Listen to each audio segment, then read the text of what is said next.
बीरबल का जादूगर गधा। एक बार की बात है, बादशाह अकबर ने अपने बेगम के जन्मदिन के लिए बहुत ही खूबसूरत और बेशकीमती हार बनवाया था। जब जन्मदिन आया तो बादशाह अकबर ने वह हार अपनी बेगम को तोहफे में दे दिया, जो उनकी बेगम को बहुत पसंद आया। अगली रात बेगम साहिबा ने वो हार गले से उतारकर एक संदूक में रख दिया।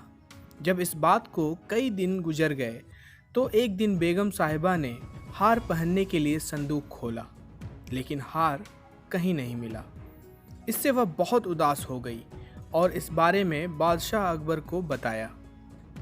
इस बारे में पता चलते ही बादशाह अकबर ने अपने सैनिकों को हार ढूंढने का आदेश दिया, लेकिन हार कहीं नहीं मिला। इससे अकबर को यकीन हो गया कि बेगम का हार चोरी हो गया है। फिर अकबर ने बीरबल को महल में आने के लिए बुलावा भेजा। जब बीरबल आया तो अकबर ने सारी बात बताई और हार को खोज निकालने की जिम्मेदारी उसे सौंप दी। बीरबल ने समय व्यर्थ किए बिना ही राजमहल में काम करने वाले सभी लोगों को दरबार में आने के लिए संदेश भिजवाया। थोड़े ही देर में दरबार लग गया। दरबार में अकबर और बेगम सहित सभी काम करने वाले हाजिर थे, लेकिन बीरबल दरबार में नहीं था। सभी बीरबल का इंतजार कर ही रहे थे कि तभी बीरबल एक गधा लेकर राज दरबार में पहुंच जाता है। देर से दरबार में आने के लिए बीरबल बादशाह अकबर से माफ़ी मांगता है।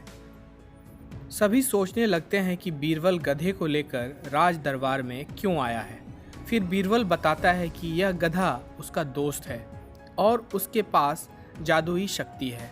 यह शाही हार चुराने वाले का नाम बता सकता है। इसके बाद बीरबल जादुई गधे को सबसे नज़दीक वाले कमरे में ले जाकर बांध देता है और कहता है कि सभी एक एक करके कमरे में जाएं और गधे की पूंछ पकड़कर चिल्लाएं, जहां पनाह मैंने चोरी नहीं की है। साथ ही बीरबल कहता है कि आप सभी की आवाज़ दरबार तक आनी चाहिए। सभी के पूंछ पकड़कर चिल्लाने के बाद आखिर में गधा बताएगा कि चोरी किसने की है। इसके बाद सभी कमरे के बाहर एक लाइन में खड़े हो गए और एक एक करके सभी ने कमरे में जाना शुरू कर दिया। जो भी कमरे के अंदर जाता तो पूंछ पकड़कर चिल्लाना शुरू कर देता, जहां पनाह मैंने चोरी नहीं की है। जब सभी का नंबर आ जाता है तो अंत में बीरबल कमरे में जाता है और कुछ देर बाद कमरे से बाहर आ जाता है। फिर बीरबल सभी काम करने वाले के पास जाकर उन्हें दोनों हाथ सामने करने को बोलता है और एक एक करके सभी के हाथ सूंघने लगता है। बीरबल की इस हरकत को देखकर सभी हैरान हो जाते हैं। ऐसे ही सूंघते सूंघते एक काम करने वाले का हाथ पकड़कर बीरबल जोर से बोलता है, जहां पनाह इसने चोरी की है। ये सुनकर अकबर बीरबल से कहते हैं, तुम इतने यकीन के साथ कैसे कह सकते हो कि चोरी इस सेवक ने ही की है? क्या तुम्हें जादुई गधे ने इसका नाम बताया है? तब बीरबल बोलता है, जहां पनाह यह गधा जादुई नहीं है, यह बाकी गधों की तरह साधारण ही है। बस मैंने इस गधे की पूंछ पर एक खास तरह का इत्र लगाया है। सभी सेवकों ने गधे की पूंछ को पकड़ा, बस इस चोर को छोड़कर, इसलिए इसके हाथ से इत्र की खुशबू आ रही है।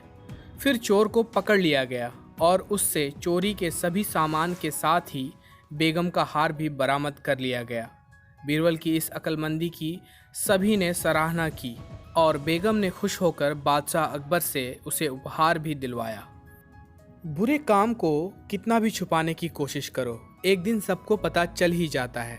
इसलिए बुरे काम नहीं करने चाहिए। दोस्तों, उम्मीद करते हैं ये कहानी आपको पसंद आई होगी। कहानी को लाइक करें, शेयर करें और इसी तरह की रोचक कहानियों को सुनने के लिए इस चैनल को सब्सक्राइब करें। धन्यवाद।